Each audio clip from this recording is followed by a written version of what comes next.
আমার শাশুড়ি মা একটা কথা কয়, ছেলের মানুষ পারতো না কি লিগা, সবকিছুই পারবো যদি সে চেষ্টা করে। তো ওই চেষ্টা করতে যায় আমিও আজকে নুডলস তৈরি করার চেষ্টা করলাম। আশা করি ভিডিওটা শেষ পর্যন্ত দেখবেন আর কেমন হয়েছে অবশ্যই জানাবেন। ভিডিওর শেষে কিন্তু অবশ্যই আমার ভাইগনার একটা অনেস্ট রিভিউ আছে, যেটা আপনারা সবাই দেখবেন, অবশ্যই দেখবেন আর অবশ্যই কমেন্ট করে জানাবেন কেমন হয়েছে। তো আমি কিছু আটা লয়ে লইছি, আটা লয়ে আবার কমাইতাছিলাম বাড়াইতাছিলাম, এরকম করতেছিলাম, যদি নষ্ট হয় বয়স। তবু আল্লাহর নাম লয়ে শুরু করে দিছি, আল্লাহর যদি রহমত করে অবশ্যই ভালো হইতেও পারে। তারপরে এই আটার মধ্যে একটা ডিম ভাঙ্গা দিছি, ভাঙ্গা কতক্ষণ লাড়াছাড়া দিছে, দেখেন এটার মধ্যে এমন মানে ভিতরে ঢুকছে যেটা আমি বাইর করতেছিলাম না কোনো রকমে, থাপড়ায় থুপড়ায়। পরে এটার মধ্যে তেল দিলাম, তেল দিয়ে একটু পানি দিছি, পানি দিয়ে মানে এটা একটু পাতলা পাতলা টাইপের, যেমন চিতই পিঠার আপনারা ইয়া করেন বা সিডা পিঠার লিগা যেরকম ইয়া করেন ওই রকম ভাবে। তো একটা বোতল খুঁজতেছিলাম যেটার মধ্যে বইরা হইতেছে সেদ্রি করে আমি মানে নুডলসটা তৈরি করবো। পরে দেখি যে ঘরে কোনো বোতল নাই। আমার জামাইয়ের একটা মেলা বছর আগে জমজমের পানিওয়ালা বোতল আছে, পানিটা খায়ালছি, খায়াটায়া পরে হইতেছে বোতলের মুখাটা এরকম করে ছিদ্র করা, ছিদ্র করানোর লিগে তো আমার ঘরে কিচ্ছু নাই। পরে অবশেষে হিজাবের পিন লইয়া সাইরা একটু ইয়া করে ছিদ্র করে দেখুন আমার হিজাবের পিনটা কেমন নষ্ট হয়ে গেছে। যাই হোক, এটা কোনো ব্যাপার না। পরে এই বোতলের মধ্যে ডুহানের লিগে আমি খুব চেষ্টা করতেছি, এখন আমার কাছে তো আর কিছু নাই, এটার মধ্যে যে দিয়া সাইরা ওই যে কি জানি থাকে না ওটি নাই। তো এটি কারণের লিগে তখন আমি আমার 20 টাকা খরচ করে বাজার যেতাম না।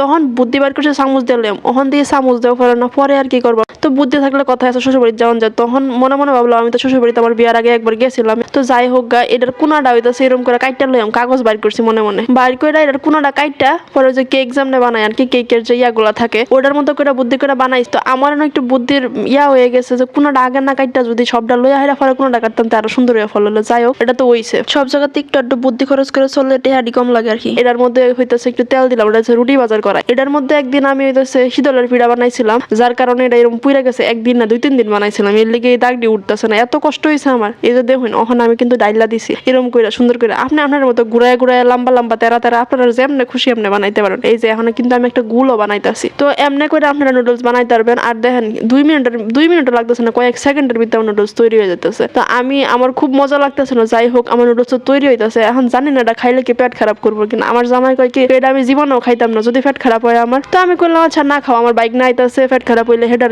কোনো সমস্যা নাই।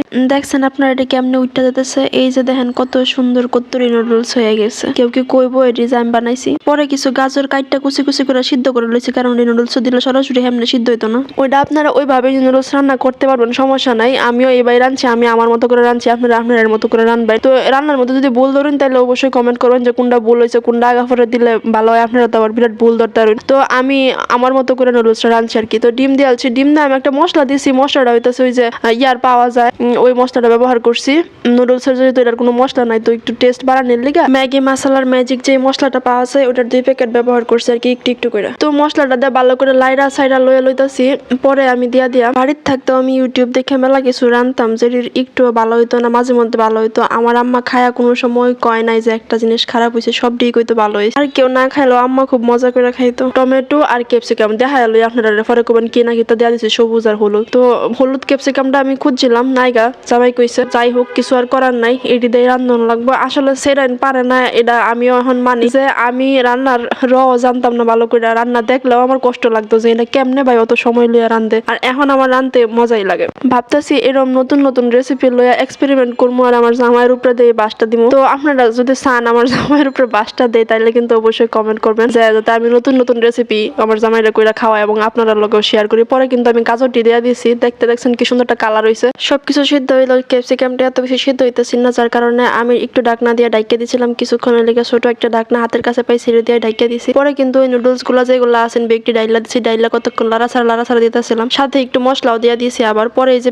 মরিচ এরকম করে কাটটা দিয়েছি, আপনারা কিন্তু আগে কাটটা রাখবেন। হ্যাঁ, কেউ মরিচ খায় না, জাল খায় না, এটা লেগে হইতেছে। আমি জাস্ট একটা মরিচ এমনি কুচি কুচি করে কাটটা দিছি। তো তারপরে যে দেখেন আমার নুডলস কিন্তু একদমই তৈরি। তো দেখতে কিন্তু খুবই লোভনীয় লাগতেছে মাশাআল্লাহ। আমি আশা করতেছি এটা খাইতেও মানে ভালো হইব, তখন আর কি আশা করছিলাম। তো আলহামদুলিল্লাহ যথেষ্ট ভালো হয়েছে। এখন রিভিউটা দেখেন আপনারা, আমার বাইক না দিতেছে মানে এটা খাবেন আপনি কামু ভাত তুই অন খাই তো সুদা বা বিরাট বিরাট কি যন্ত্রণা এটা তুই কেমন হয়েছে মজা তো তুই ভালো লাগলো তুই বড় মন কাজ হাসা কথা সাই কইন্দা মজা না খারাপ হয়েছে ভালো হয়েছে বিজয় ভালো লাগলো না দুষ্টিতে ভালো লাগলো ঠান্ডা বাট তুই আসছিস না ঠান্ডা সময় বাসি জন জানা